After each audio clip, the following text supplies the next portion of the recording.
नमस्कार दोस्तों, मैं हूं अभिषेक पांडे और आप लोग देख रहे हैं नूरा कुश्ती।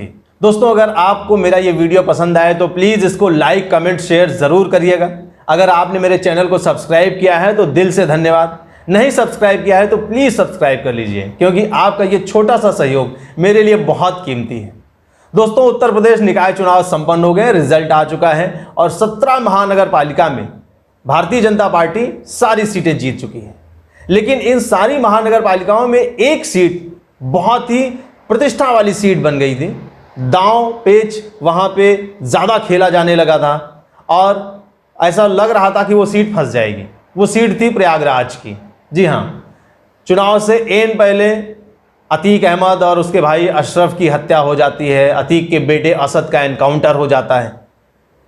इससे ये डर बैठ गया था, ये चीज़ें साफ हो गई थी कि शायद जो मुस्लिम वोट बैंक है या अतीक अहमद के प्रभाव वाला जो वोट बैंक है वो छिटक जाएगा। वो छिटक के और शायद समाजवादी पार्टी की झोली में जा गिरेगा या बहुजन समाज पार्टी की झोली में जा गिरेगा।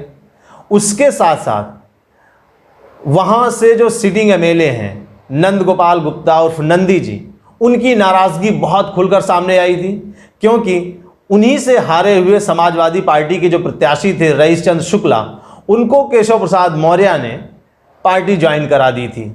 अब नंदी जी का ये कहना था कि बिना मुझसे पूछे मेरे ही द्वारा हराए गए दूसरी पार्टी के किसी भी प्रत्याशी को आपने क्यों पार्टी में शामिल किया।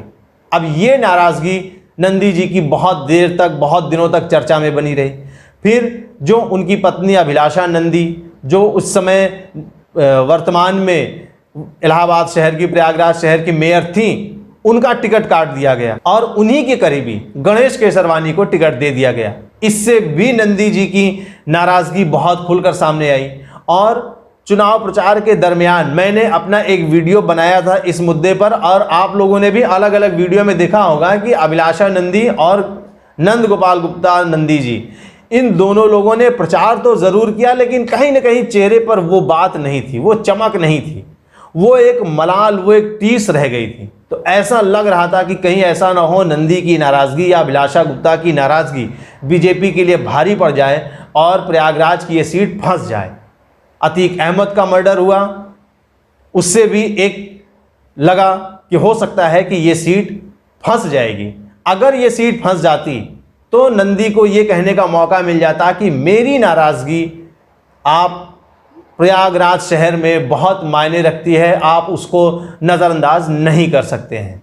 अगर नंदी नहीं चाहेंगे तो यहाँ पर कोई भी मेयर का चुनाव नहीं जीत सकता है। लेकिन अब अगर बिना नंदी को वोट दिए, बिना नंदी को सीट दिए, उनकी पत्नी का टिकट काट के किसी दूसरे को दिए जाने पर भी, और अतीक अहमद जैसे बड़े कद वाले नेता या माफिया जो आप कहना चाहें, उसका मर्डर होने के बाद भी अगर प्रयागराज की जनता भारतीय जनता पार्टी पर भरोसा करती है, उसके कैंडिडेट को मेयर का चुनाव बहुत भारी मतों से जिताती है, तो कहीं ना कहीं नंदी जी को भी ये समझ लेना चाहिए कि नंदी जी, जो अगला विधानसभा चुनाव है उसमें आपकी सीट उतनी सुरक्षित नहीं है जितनी सुरक्षित आप महसूस करके चल रहे हैं, क्योंकि रईस चंद्र शुक्ला मात्र 26-27 हज़ार वोटों से आपसे हारे थे।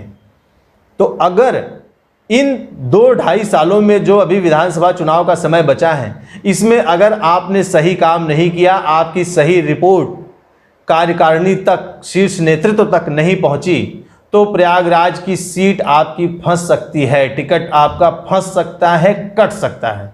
इसलिए जमकर काम कीजिए और पार्टी में ऐसे ऊल जलूल बयानों से बचिए, नाराज़गी दिखाने से बचिए। हर नाराज़गी हर समय दिखाई नहीं जाती है, कुछ नाराज़गी छुपा कर रखी जाती है, दबा कर रखी जाती है। जब कभी उसकी ज़रूरत पड़े तब वो दिखाई जाती है। फिलहाल अभी नाराज़गी दिखाने का आपका समय नहीं है और भारतीय जनता पार्टी को भी इस बात से सचेत रहना पड़ेगा कि नंद गोपाल गुप्ता नंदी की नाराज़गी आप पर भारी ना पड़ जाए। उसके लिए आपको प्लान बी तैयार रखना पड़ेगा। बस, धन्यवाद, जय हिंद।